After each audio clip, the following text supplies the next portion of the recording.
Hello everyone and welcome to the part 4 of the light tanks tier list where I rank light tanks from 6.0 to 6.7. Make sure to like and subscribe and let's get started. The M18 GMC.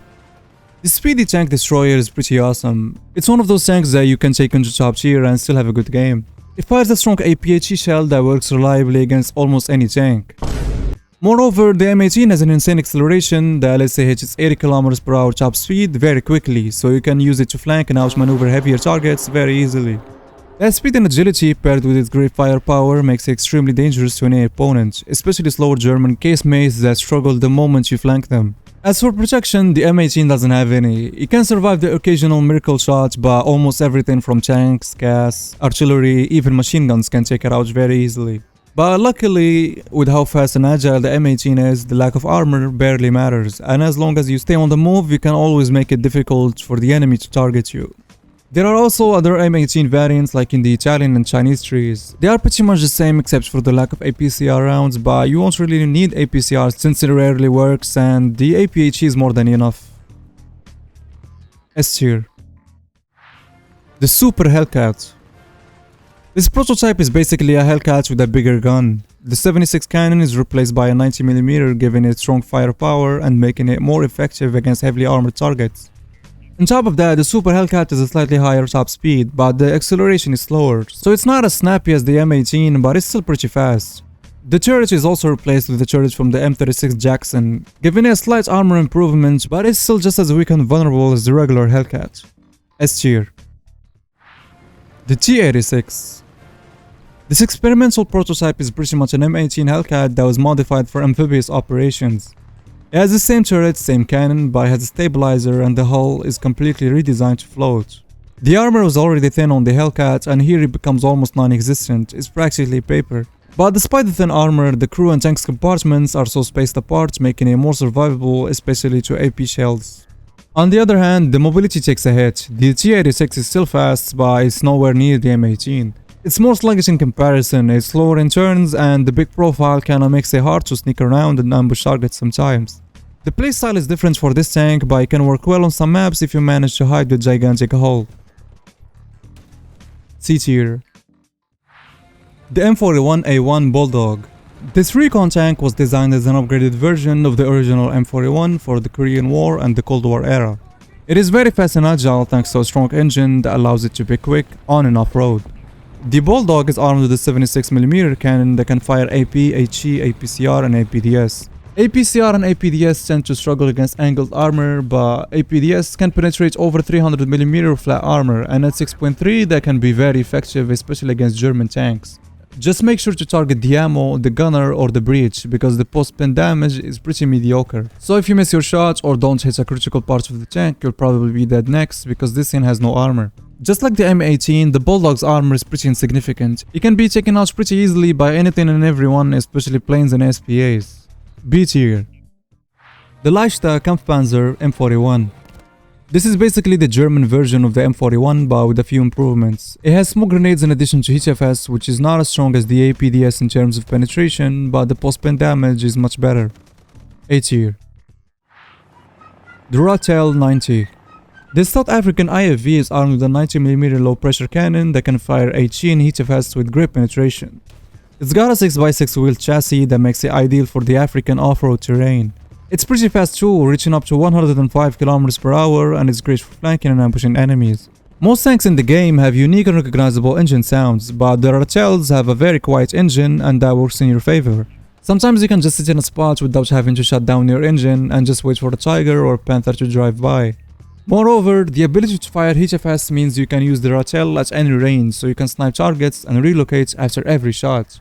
If you don't move after firing, that player that you just killed is gonna come back in a Yak-9 or a bomber and get his revenge, and that's gonna be very easy for him if you look at the Ratel's armor. If you can't tell already, the Ratel's armor is pretty thin and he can't stop anything, so if you miss your shot, get spotted, and don't escape quickly, you're done. And despite the crazy mobility, the Ratel tends to struggle at turning, especially at low speeds, and if you get stuck, it can be very tricky to get away quickly when in danger. Overall, this is a very effective light tank, and it actually surprised me when I first used it. It's pretty good. A tier. The Ratel 20. This is like the Ratel 90, but it's not as good. It was made first and it has the original chassis that was reused for the Ratel 90. The armor and mobility are pretty much the same aside from a slightly better acceleration. When it comes to firepower, however, the Ratel 20 is completely different. It's armed with a 20mm autocannon and an ATGM launcher. The 20mm autocannon is pretty similar to the one we saw on other light tanks and SPAs, and it's pretty much useless at 6.7. I tried to use it against planes, but the elevation is slow and pretty limited, so it's useless against planes as well. The ATGM, however, is very strong and would be OP at 6.7 if not for the major drawbacks of this Ratel. It can't pin anything and it's mouse controlled, unlike the painfully slow keyboard controlled ATGMs on the Type 60 ATM. However, and this is what makes using this Ratel a struggle, you always gotta stop to fire and the missile is not that fast, so your enemy can always shoot you first or escape before your missile can reach them. This mechanic limits the use of this Ratel to only long-range maps or ambushes where you can target unaware enemies from a safe distance. D tier. The M64. This light tank is heavily inspired by the M18 Hellcat. It combines the M42 hull with a turret based on the M18. The armor is the same, keeping it vulnerable to cast and most anti-tank weapons. But thanks to the Duster chassis, the M64 is fast and highly maneuverable, reaching up to 72 km per hour, which is a bit slower than the M18, but it's still very quick for a light tank. A tier. The Type 62. This Chinese light tank combines strong firepower with great mobility. It's got an 85mm cannon that can fire APHE, APCR, and HFS. The HFS shells can penetrate up to 300mm of armor, and the APHE shells are pretty good too if used correctly. There are two APHE options, one favors penetration while the other has more explosive filler. Both can work really well, especially when flanking, because they are kinda useless if you try to use them head on at 6.7. The Type 62 looks a lot like the Type 59 from 8.0, which has a very solid armor, but the Type 62 is not as well armored. It can occasionally survive a lucky shot, but most of the time, one hit is enough to take it out. And while its armor struggles, the Type 62 has a decent mobility. It's pretty fast, but it has a slow reverse speed and kinda feels like a medium tank when turning and maneuvering. It also comes with smoke grenades that can be useful for retreats and getting out of sticky situations. B tier. The Type 63. This Chinese light tank is very similar to the Object 211 and it feels like an upgrade. It's got the same hull design and speed, but unlike the Object 211, the Type 63 is amphibious, giving it far more flexibility on rough or water-heavy terrains. The armor is pretty thin and can barely stop small caliber MGs. And with most of the crew packed in the turret, one effective shot is usually enough to take the tank out. I was actually surprised to find out that the Type 63 has no smoke grenades or engine smoke screen, though given the slow reverse speed, such features would likely be of limited use anyway. On the other hand, the firepower is the highlight of this tank. It's got a similar cannon to the Type 62 and Object 211, so it can fire both APHE and HFS. And at 6.3, most tanks won't stand a chance against those shells. B tier. The WZ-141. This tiny AFV is armed with two recoilless rifles and is built like a stealthy stalker. It can fire HESH and anti-tank grenades, and at 6.7 that's all you need to take out a Yak Tiger or even an IS-3. The armor is fairly weak, but with the engine and transmission at the front, the tank gains a little extra survivability. But to survive in the game with this tank, it's better to avoid getting spotted entirely, and the controlled suspension can help you blend with the terrain, which can be very effective especially at long range. Despite the weak armor, the WZ-141 is not about brawling. It's all about being fast, agile, and sneaky. You can go around the map, pick the perfect spot, take out your target, and vanish before anyone knows what happened. S tier. The Autoblinda 74. This amphibious armored car is pretty awesome. It's armed with a 90mm cannon that can fire HESH and HFS, and with that kind of firepower, all you really need is great mobility, and the Autoblinda 74 has it. Thanks to its wheel design, the Autoblinda 74 is very fast, reaching up to 100 km per hour, which is essential since it has no armor. And with the lack of armor, the crew protection is non-existent. The crew is highly exposed and can be taken out easily, but sometimes no armor is the best armor. But since this car lacks armor, all you really have is speed, stealth, and a low profile that works in your favor. And thanks to the HESH and HFS, the Autoblinda 74 is excellent for off-the-hill sniping. Though despite the gun depression looking good on paper, it's actually limited because of the Autoblinda's low profile.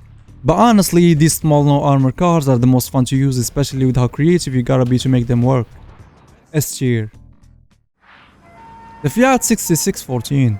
This Italian APC is all about speed and explosive power. It's got the original chassis that the Autoblinda 74 was based on, but there are some key differences. The engine sits at the front, though I wouldn't consider that a survivability boost since the armor is pretty useless already. Instead of a full turret, the Fiat's got a recoilless rifle, and honestly, the lack of a turret can work to your advantage sometimes. You can peek over hills with just the rifle while keeping most of the car hidden, taking full advantage of the low profile.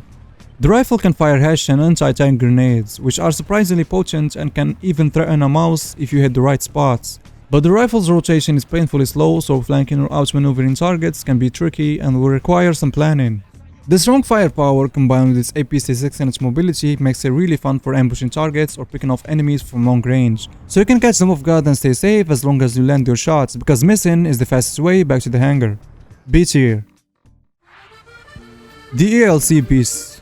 This little French cockroach is pretty fun to use. I already reviewed in the Tank Destroyer Seerless video when it was classed as a tank destroyer in the game, but it's now correctly classed as a light tank, and every time I use it, I just have a lot of fun, which can be rare in this game. The low profile is one of its best features. It's tiny, hard to spot, and the frontal armor is surprisingly decent for something so small. It can bounce a few shots and even stop some 50 cal rounds, but don't rely on it too much. One lucky hit and you're done.